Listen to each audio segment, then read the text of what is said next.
So hey guys, welcome back to our new video. So in this video we are going to discuss a very important topic. Okay, so this topic is related to scope of variable. Okay, so हम लोग पिछले tutorial तक हम लोग क्या क्या discuss कर चुके थे। हम लोग वेरिएबल देख चुके थे, डाटा टाइप देख चुके थे, ऑपरेटर इन C++ सारे कुछ डिस्कस कर चुके थे। ओके, और उस पर हम लोग कोडिंग भी किए थे, ऑलराइट, और क्वेश्चंस भी किए थे। ओके, सो अभी हम लोग इस वीडियो में डिस्कस करेंगे स्कोप ऑफ वेरिएबल क्या होता है, इसका यूज़ क्या है, कितने टाइप के होते हैं, फिर इसमें हम लोग और टॉपिक पढ़ेंगे, स्कोप रिजोल्यूशन ऑपरेटर भी देख रहे होंगे। So be tuned here and if still you have not subscribe my channel please subscribe. So let's see scope of variable. Basically scope का मतलब क्या होता है, आपने बहुत सुना होगा कि इस ब्रांच, अगर आप CSC स्टूडेंट है तो आपने जब एडमिशन ले रहे होंगे तो उस टाइम आपने पूछा होगा या आप बहुत अपने सीनियर से पूछे होंगे कि CSC ब्रांच का स्कोप क्या है, इन फ्यूचर किसी भी चीज़ का स्कोप क्या है। अगर आप वो पढ़ रहे हैं तो उसका स्कोप क्या है। स्कोप मतलब कि the extent of to which that something can be used and defined. Okay, so इसका मतलब क्या हुआ, extent up to which variable can be used and defined। Okay, मतलब कि जो हमारा वेरिएबल हम डिफाइन कर रहे हैं और उसको यूज़ कर रहे हैं, उसको कहाँ तक यूज कर सकते हैं, समझ में आ रहा है। इसका मतलब होता है स्कोप, अगर इसकी डिफिनीशन की बात करें। ऑलराइट, सो ये दो तरीके का होता है। स्कोप मतलब कि extent up to which variable can be use and defined. Okay, so ये दो तरीके का होता है स्कोप ऑफ वेरिएबल। फर्स्ट क्या होता है, लोकल वेरिएबल, एंड सेकंड क्या होता है, ग्लोबल वेरिएबल। हम लोग अभी तक जितना भी कॉन्सेप्ट डिस्कस किए थे वेरिएबल के बारे में, सारा हम लोग वेरिएबल कहाँ डिफाइन किए थे, अपने मेन फंक्शन के अंदर डिफाइन किए थे। अभी हम लोग VS कोड में इसको कोड करेंगे, सो डोंट वरी अबाउट दैट। अभी मैं थ्योरी पार्ट कवर कर लेता हूँ। लोकल वेरिएबल जहाँ जो हमारा मेन फंक्शन में डिफाइन हो, समझ में आ रहा है, मेन फंक्शन में डिफाइन हो, ऑलराइट। और इसकी वैल्यू हम लोग क्या कर सकते हैं, through the program, through the coding हम लोग इसको चेंज कर सकते हैं। सो जो भी हम लोग वेरिएबल डिफाइन करेंगे इसको हम लोग चेंज कर सकते हैं। ओके, बट हमारा जो ग्लोबल वेरिएबल क्या है, ग्लोबल वेरिएबल क्या है कि ये मेन फंक्शन में डिफाइन नहीं होता है, ये आउटसाइड फंक्शन में डिफाइन होता है, आउटसाइड फंक्शन। और basically you can say that top of the program, top of the main function, alright. और ये जो इसकी वैल्यू अगर हम लोग जो भी डिफाइन करेंगे अपने प्रोग्राम में, इसकी value throughout the life of the program, throughout the life of the C++ program, ये कांस्टेंट रहेगा, ये चेंज नहीं होगा। ठीक है, value doesn't change, value doesn't change. So इसका मतलब ये हुआ। आई होप आपको ग्लोबल वेरिएबल का मतलब समझ में आया। ग्लोबल वेरिएबल मतलब कि थ्रू आउट द प्रोग्राम उसकी वैल्यू जो भी हम डिफाइन करेंगे वो चेंज नहीं होगा। ओके, लोकल वेरिएबल जो भी हम लोग अपने मेन फंक्शन में डिफाइन करेंगे वेरिएबल, उसको हम लोग चेंज कर सकते हैं। Okay, alright. अब बात आता है स्कोप वेरिएबल। हम लोग देख लिए दो टाइप का होता है, लोकल वेरिएबल, ग्लोबल वेरिएबल। उसकी डिफरेंस क्या है वो भी देख लिए। अभी हम लोग इसको यूज़ करेंगे। इसको यूज़ करने से पहले हम लोग एक और कॉन्सेप्ट देख लेते हैं, scope resolution operator. So let's C. So scope resolution operator क्या होता है, इसका जो सिंबल होता है ये होता है, ठीक है, दिस इज सिंबल। इसको हम लोग ऐसे डबल्स कोलन से डिनोट करते हैं, स्कोप रिजोल्यूशन ऑपरेटर। ओके, सो स्कोप रिजोल्यूशन ऑपरेटर का यूज़ क्या है अपने C++ प्रोग्राम में, अभी हम लोग डिस्कस करेंगे 1 to 1। ठीक है, और हम लोग जो पॉइंट डिस्कस करेंगे उसको हम लोग यूज़ भी करेंगे अपने कोडिंग पार्ट में। ओके, और जो चीज़ें हम लोग अभी नहीं डिस्कस करेंगे वो आने वाले कुछ फर्दर वीडियो में उसका यूज़ कर रहे होंगे, स्कोप रिजोल्यूशन ऑपरेटर का। ओके, सो पहला यूज़ क्या है, to access a global variable. आपको मैंने ग्लोबल वेरिएबल के बारे में भी बताया कि ग्लोबल वेरिएबल क्या होता है। ठीक है, सो हम लोग ग्लोबल वेरिएबल को एक्सेस करने के लिए हम लोग यूज़ करते हैं स्कोप रिजोल्यूशन ऑपरेटर का। When there is local variable with same name, मतलब कि लेट से अगर हम कोई प्रोग्राम बनाएं, अगर उसमें लोकल वेरिएबल अगर हम लेट से x बनाते हैं, ठीक है, यहाँ पर int x equal to let say 20 मैंने यहाँ पर डिक्लेयर कर दिया और इनिशियलाइज भी कर दिया। ठीक है, और ये जो मैंने जो वेरिएबल डिक्लेयर किया है, लेट से मैंने इसको मेन फंक्शन में डिक्लेयर किया है। ओके, अब मैं एक और वेरिएबल डिफाइन करता हूँ जो कि मेन फंक्शन का अंदर नहीं है, उसका भी क्या है, int x is equals to let say 45 मैंने कर दिया। ठीक है, तो वेरिएबल नेम तो दोनों सेम है, x और x।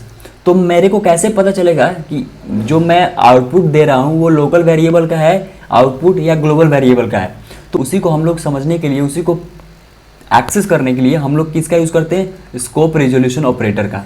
आई होप आपको चीज़ें क्लियर हो रही होगी। अभी हम लोग VS कोड में इसको कोड भी करेंगे, सो अच्छे से क्लियर हो जाएगा। ओके, दूसरा पॉइंट क्या है, to define a function outside a class.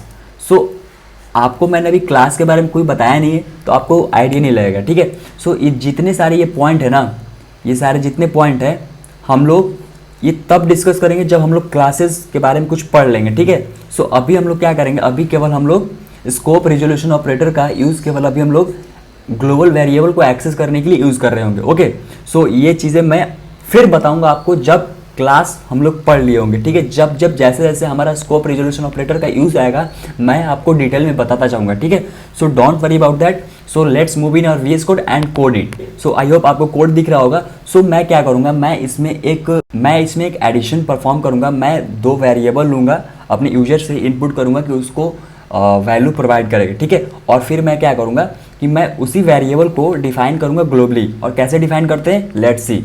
सो हम लोग क्या करेंगे, मैं क्या करूँगा, लेट्स से इंट num1 और मैं क्या करूँगा, मैं यहाँ पर सी आउट करूँगा और मैं बोलूँगा यूज़र से कि वो num1 की वैल्यू प्रोवाइड करे। तो मैं क्या करूँगा, enter the value of num1। Okay, enter the value of num1। सो मैं यहाँ पे एक इंडल यूज़ करूँगा। अब मैं क्या करूँगा, मैं यहाँ पे सी आउट तो कर दिया, जैसे ही ये प्रिंट होगा अब वो कंप्यूटर वेट करेगा कि मेरे को यूज़र इनपुट दे, ठीक है। तो उसके लिए मैं क्या करूँगा, सी इन यूज़ करूँगा, सी इन num1। ऑलराइट, आई होप आपको सारा चीज़ क्लियर हो रहा होगा। ओके, अब मैं क्या करूँगा, एक और वेरिएबल डिफाइन करूँगा दैट इज़ num2 और मैं क्या करूँगा, उसको भी यूज़र से इनपुट ले लूँगा। ऑलराइट, और मैं क्या करूँगा, इसको यहाँ पे num1 को num2 से चेंज कर दूँगा। ओके, और इसमें आप मल्टी कर्सर फंक्शनलिटी का यूज़ कर सकते हैं VS कोड में num2। ओके, अब मैंने क्या किया, यहाँ पे num1 वेरिएबल डिफाइन किया, num2 भी वेरिएबल डिफाइन किया और मैंने क्या किया, यूज़र से इनपुट ले लिया। अब सिंपली मैं क्या करूँगा, एक और वेरिएबल डिफाइन करता हूँ, let's say sum that is equals to num1 plus num2। Alright, अब मैं क्या करूँगा, सी आउट सिंपली कर दूँगा the sum of the given two number is. Okay, so मैं यहाँ पर सम अपना प्रिंट कर दूँगा। ऑलराइट, ओके, सो इसमें क्या करते हैं हम लोग, इसको सिंपली रन करते हैं। So let's run it.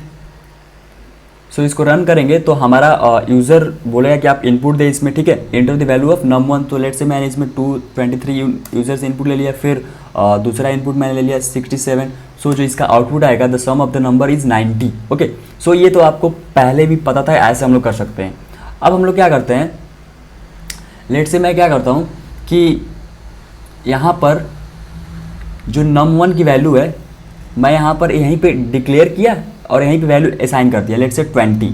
Okay, और num2 की जो वैल्यू है मैं यहीं पे डिक्लेयर किया और यहीं पे मैं इनिशियलाइज कर दिया, लेट्स से 25। ओके, सो जो हमारा, इसको मैं क्या करता हूँ, कमेंट आउट करता हूँ। ओके, और इसको भी मैं क्या करता हूँ, कमेंट आउट करता हूँ।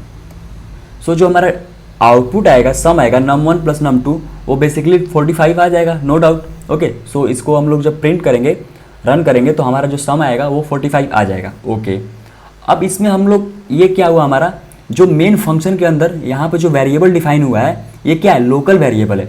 तो मैं क्या करता हूँ, यहाँ पे कमेंट आउट कर लिख देता हूँ लोकल वेरिएबल। ऑलराइट, क्यों, क्योंकि ये जो मेन फंक्शन के अंदर डिफाइन हुआ है वेरिएबल, इसी को हम लोग बोलते हैं, जो मेन फंक्शन के अंदर डिफाइन होगा हमारा वेरिएबल, उसी को बोलते हैं लोकल वेरिएबल। आई होप आपको समझ में आ रहा होगा, ठीक है। सो अब हम लोग क्या करते हैं, मैंने num1 को क्या इनिशियलाइज किया, 20। अब मैं क्या करता हूँ, एक ग्लोबल वेरिएबल डिफाइन करता हूँ और ग्लोबल वेरिएबल हम लोग क्या, मैंने बोला था top of the function define करते हैं। सो इंट मैं उसी नाम से करता हूँ, num1 इज इक्वल्स टू, मैं क्या करता हूँ 20। ओके, और लेट से इसकी मैं वैल्यू चेंज करता हूँ, ठीक है, लेट से मैं इसकी वैल्यू करता हूँ 27। ओके, और मैं int num2 is equals to 30 करता हूँ, ठीक है। ऑलराइट, सो मैंने यहाँ पर एक ग्लोबल वेरिएबल डिफाइन किया, मैं यहाँ पे इसको कमेंट आउट करके लिखता हूँ ग्लोबल वेरिएबल। ओके, आई होप आपको समझ में आ रहा होगा, जैसा कि मैंने एक्सप्लेन किया अभी वन नोट में अपना। Global variable. सो जब मैं क्या करूँगा, मैंने यहाँ पर सम प्रिंट किया, ठीक है। अब मैं यहाँ पे अपना अलग अलग वैल्यू प्रिंट करता हूँ, num1 एंड num2, ठीक है। तो मैं क्या करता हूँ, सी आउट करूँगा num1 और मैं एक इंडेल करूँगा, इंडेल लगाऊंगा, फिर मैं क्या करूँगा, सी आउट करूँगा num2 की वैल्यू, ठीक है, जो भी मैंने वैल्यू यहाँ पे इनिशियलाइज किया, ठीक है, num2। ऑलराइट, अब इसको एक बार प्रिंट करते हैं। सो जो हमारा आउटपुट आएगा, नो डाउट कि जो लोकल वेरिएबल का मैंने वैल्यू इनिशियलाइज किया है वही प्रिंट हो जाएगा, ठीक है। 20 मैंने num1 के लिए दिया था, 25 मैंने num2 के लिए दिया था, and the sum of the given number is 45। Okay, alright, I hope आपको इतना समझ में आया होगा। ऑलराइट, सो अब हम लोग क्या करते हैं कि अगर हमको ये num1 किसकी वैल्यू आया है, जो लोकल वेरिएबल मैंने डिफाइन किया था उसकी वैल्यू आ गया, ठीक है। num2 भी किसका है, लोकल वेरिएबल का ही है। अब मैं चाहता हूँ कि जो मैंने ग्लोबल वेरिएबल डिफाइन किया है और इनिशियलाइज किया है यहाँ पर वैल्यू 27 एंड 30, मैं चाहता हूँ कि उसकी वैल्यू प्रिंट हो, ठीक है। तो मैं क्या करता हूँ, मैं यहाँ पर लिखता हूँ, सी आउट करता हूँ, these are the value of local variable, ठीक है, लोकल वेरिएबल, ताकि मेरे को पता चले कि ये लोकल वेरिएबल का वैल्यू है, ठीक है। और मैं इसको एक इंडेल लगाता हूँ यहाँ पे। ऑलराइट, ओके, अब मैं क्या करूँगा कि मैं इसी num1 और num2 को मैं प्रिंट करूँगा, ठीक है। और मैं क्या करूँगा, स्कोप रिजोल्यूशन ऑपरेटर का यूज़ करूँगा, ठीक है, स्कोप रिजोल्यूशन ऑपरेटर का यूज़ करूँगा और मैं फिर से प्रिंट करूँगा। सो यहाँ पे मैं क्या करूँगा, स्कोप रिजोल्यूशन ऑपरेटर का यूज़ करूँगा। ओके, सो अब हम लोग देखते हैं कि क्या हमारा वैल्यू आ रहा है num1 और num2 का। ओके, सो जो हमारा आउटपुट आ रहा है यहाँ पे, this are the value of local variable, मतलब जो मैंने अपने मेन फंक्शन के अंदर जो डिफाइन किया था वेरिएबल और जो वैल्यू इनिशियलाइज किया था 20 एंड 25 आ रहा है, और यहाँ पे क्या आ रहा है 27 एंड 30 आ रहा है, जो कि सरप्राइजिंगली हमारा ये ग्लोबल वेरिएबल की वैल्यू है। और सम क्या आ रहा है हमारा 45 आ रहा है, बट यहाँ पे सम की जो वैल्यू आ रही है वो लोकल वेरिएबल वाली ही आ रही है। क्यों? क्योंकि मैंने यहाँ पर स्कोप रिजोल्यूशन ऑपरेटर का यूज़ नहीं किया है। समझ में आ रहा है? मैंने यहाँ पर स्कोप रिजोल्यूशन ऑपरेटर का यूज़ नहीं किया। लेट से अगर मैं यहाँ पर भी स्कोप रिजोल्यूशन ऑपरेटर का यूज़ करता हूँ, लेट से मैं यहाँ पर भी स्कोप रिजोल्यूशन ऑपरेटर का यूज़ करता हूँ, ओके, सो यहाँ पर जो हमारा आउटपुट आएगा वो क्या आएगा, जो ग्लोबल वेरिएबल मैंने वैल्यू डिफाइन किया है और इनिशियलाइज किया है, ठीक है, उसकी वैल्यू आएगी। सो लेट्स रन। सो जो हमारा आउटपुट आएगा वो 27 + 30 57 आएगा, ठीक है। सो 57 आ रहा है। सो आई होप आपको समझ में आ गया होगा कि लोकल वेरिएबल क्या होता है एंड ग्लोबल वेरिएबल क्या होता है। सो कैसे डिक्लेयर करते हैं, कैसे उसको एक्सेस करते हैं, स्कोप रिजोल्यूशन ऑपरेटर क्या होता है, सारी चीज़ें आपको अच्छे से क्लियर हो गई होंगी। ओके, सो हम लोग नेक्स्ट वीडियो में और C++ का कॉन्सेप्ट देख रहे होंगे और उसको डीप ड्राइव करेंगे। Okay, so still you have not subscribe my channel, please subscribe it and also press the bell icon.